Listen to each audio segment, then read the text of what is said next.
Chapter 2. Kasha. The dirt is part of me. The hot water in the corner wash basin runs over my hands, turning them red, making me think of Kai. My hands look a little like his now. Of course, almost everything makes me think of Kai. With a piece of soap the color of this month of November, I scrub my fingers one last time. In some ways, I like the dirt. It works into every crease of my skin, makes a map on the back of my hands. Once, when I felt very tired, I looked down at the cartography of my skin and imagined it could tell me how to get to Kai. Kai is gone. All of this, faraway province, work camp, dirty hands, tired body, aching mind, is because Kai is gone and because I want to find him. And it is strange that absence can feel like presence. A missing so complete that if it were to go away, I would turn around stunned to see that the room is empty after all, when before it at least had something, if not him. I turn away from the sink and glance about our cabin. The small windows along the top of the room are dark with evening. It's the last night before I transfer. This next work assignment will be my final one. After this, I've been informed I will go on to Central, the biggest city of the society, for my final work position in one of the sorting centers there. A real work position, not this digging in the dirt, this hard labor. My 3 months work detail has taken me to several camps, but so far all of them have been in Tana province. I had hoped to find my way to the outer province somehow, but I am no closer to Kai than I was when I began. If I'm going to run to find Kai, it has to be soon. Indy, one of the other girls in my cabin, pushes past me on her way to the sink. "Did you leave any hot water for the rest of us?" she asks. "Yes," I say. She mutters something under her breath as she turns on the water and picks up the soap. A few girls stand in line behind her. Others sit expectantly on the edges of the bunks that line the room. It's the 7th day, the day the messages come out. Carefully, I untie the small sack from my belt. We each have one of these little bags, and we are supposed to carry them with us at all times. The bag is full of messages. Like most of the other girls, I keep the papers until they can't be read anymore. They are like fragile petals of the new roses Xander gave me when I left the burrow, which I have also saved. I look at the old messages while I wait. The other girls do the same. It doesn't take long before the papers yellow around the edges and turn to decay. The words meant to be consumed and let go. My last message from Bram tells me that he works hard in the field and is an exemplary student at school, never late to class, and it makes me laugh because I know he's stretching the truth on that last count at least. Bram's words also make tears come to my eyes. He says he viewed grandfather's microcard, the one from the gold box at the final banquet. The historian reads a summary of grandfather's life, and at the very end is a list of grandfather's favorite memories, Bram writes. He had one for each of us. His favorite of me was when I said my first word, and it was more. His favorite of you was what he called the Red Garden Day. I didn't pay close attention to the viewing of the microcard on the day of the banquet. I was too distracted by grandfather's final moments in the present to fully know his past. I always meant to look at the card again, but I never did, and I wish now that I had. Even more than that, I wish I remembered the Red Garden Day. I remember many days sitting on a bench and talking with grandfather among the red buds in the spring, or the red new roses in the summer, or the red leaves in the fall. That must be what he meant. Perhaps Bram left off an S. Grandfather remembered the red garden days, plural. The days of spring and summer and autumn where we sat talking. The message from my parents seems full of elation. They had received the word that this next work camp rotation would be my last. Can't blame them for being glad. They believed enough in love to give me a chance to find Kai, but they are not sorry to see that chance end. I admire them for letting me try. It is more than most parents would do. I shuffle the papers back behind each other, thinking of cards and games, thinking of Kai.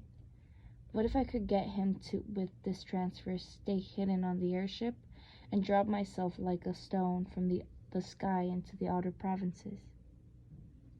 If I did, what would he think if he saw me after all this time? Would he recognize me? I know I look different. It's not just my hands. In spite of the full meal portions, I've grown thinner from all the work. My eyes have shadows because I can't sleep now, even though the society doesn't monitor our dreams here. Though it worries me that they don't seem to care very much about us. I like the new freedom of sleeping without tags. I lie awake thinking about old and new words and a kiss stolen from the society when they weren't watching. But I try to fall asleep. I really do, because I see Kai best in my dreams. The only time we can see people in this society allows it. In life, on the port, on a microcard, once there was a time when the society let its citizens carry around pictures of those they loved. If people were dead or had gone away, at least you remembered how they looked. But that hasn't been allowed in years. And now the society has even stopped the tradition of giving new matches pictures of each other after their first face-to-face meeting. I learned that from one of the messages I didn't keep, a notification from the matching department, sent out to all those who had chosen to be matched. It read in part, "Matching procedures are being streamlined for maximum efficiency and to increase optimal results." I wonder if there have been other errors. I close my eyes again, wishing I could see Kai's face flash in front of me. But every image I conjure lately seems incomplete, blurring in different places. I wonder where Kai is now, what is happening to him, if he managed to hang on to the scrap of green silk I gave him before he left, if he managed to hold on to me. I take out something else. Spread the paper open carefully on the bunk. A new rose petal comes out along with the paper, feeling like pages to my touch. It's pink yellowing around the edges too. The girl assigned to the bunk next to me notices what I'm doing, and so I climb back down to the bunk below. The other girls gather around, as they always do when I bring out this particular page. I can't get in trouble for keeping this, after all. It's not something illegal or contraband. It was printed from a regulation port. But we can't print anything besides messages here. And so this scrap of art has become something valuable. I think this might be the last time we can look at it, I say. It's falling to pieces. I never thought to bring any of the 100 paintings, Lynn says, looking down. I didn't think of it either. I say, someone gave this to me. Xander did. Back in the burrow, the day we said goodbye. It's number 19 of the 100 paintings, Chasm of the Colorado, by Thomas Moran. I gave a report on it once in school. I said then that it was my favorite painting, and Xander must have remembered that all those years. The picture frightened and thrilled me in some vague way. The sky was so spectacular, the land so beautiful and dangerous, so full of heights and depths. I was afraid of the vastness of a place like that. At the same time, I felt sorrow that I would never see it. Green trees clinging to red rocks, blue and gray clouds floating and streaming, gold and dark over all of it. I wonder if some of that longing came through in my voice when I speak of the painting. If Xander noticed and remembered. Xander still plays the game in a subtle way. This painting is one of his cards. Now, when I see the painting or touch one of the new rose petals, I remember the way he felt so familiar and knew so much, and I ache for what I've had to let go. I was right about this being the last time we could look at the picture. When I pick it up, it falls to pieces. We all sigh at the same time, our combined exhalation moving that fragment on its breeze. We could go view the painting on the port, I tell them. The one port and camp sits humming in the main hall, large and listening. No, says Indy. It's too late. It's true. We're supposed to stay in our cabin after dinner. Tomorrow during breakfast, then, I say. Indy makes a dismissive gesture, turns her face away. She's right. I don't know why it's not the same, but it isn't. At first, I thought it was having the picture that made it special, but it's not even that. It's looking at something without being watched, without being told how to see. That's what the picture has given us. I don't know why I didn't carry around pictures and poems all the time before I came here. All that paper in the ports, all that luxury. So many carefully selected pieces of beauty, and still we didn't look at them enough. How did I not see that the color of the green near the canyon was so new? You could almost feel the smoothness of the leaf, the stickiness like butterfly wings opening for the first time. In one swift motion, Indy brushes the pieces from my bed. She didn't even look to do it. That's how I know she cared about losing the picture, because she knew exactly where the fragments lay. I carry them to be incinerated, my eyes blurring with tears. It's all right, I tell myself. You have other solid things left, hidden under papers and petals. A tablet container, a silver box from the match banquet, Kai's compass, and the blue tablets from Xander. I don't usually keep the compass and the tablets in the bag with me. They're too valuable. I don't know if the officers searched through my things, but I'm sure the other girls do. So on the first day, in each new camp, I bring out the compass and the blue tablets. I plant them deep and comfort them later. Besides being illegal, they are both valuable gifts. The compass, golden and bright, can tell me which direction I need to go. And the society has always told us that with water, the blue tablet can keep us alive for a day or two. Xander stole several dozen for me. I could live for a long time. Together, their gifts are the perfect combination for survival. If I could only get to the outer provinces to use them. On nights like tonight, the night before a transfer, I have to find my way back where I planted them and hope I remember the spot.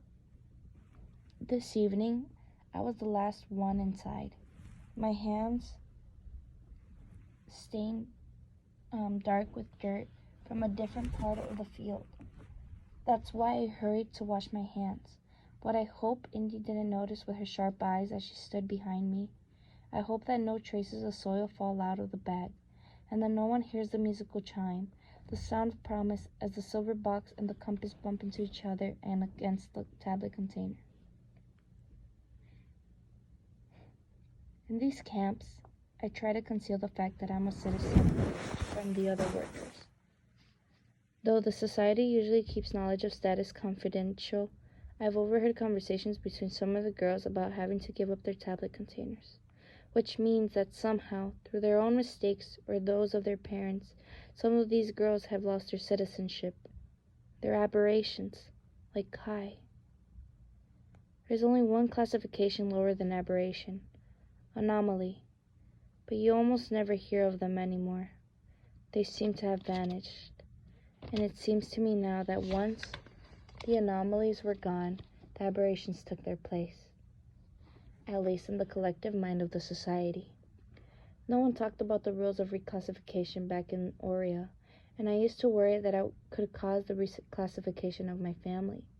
But now I figured out the rules from Kai's story and from listening to the other girls speak in unguarded moments. The rules are this: if a parent becomes reclassified, the whole family does too. And if a child becomes reclassified, the family does not. The child alone bears the weight of the infraction. Kai was reclassified because of his father, and then he was brought to Aurea when the first Markham boy died. I realize now how truly rare Kai's situation was, how he could only come back from the outer provinces because someone else was killed, and how his aunt and Uncle Patrick and Ada Markham might have been even higher up in the society than any of us realize. I wonder what has happened to them now.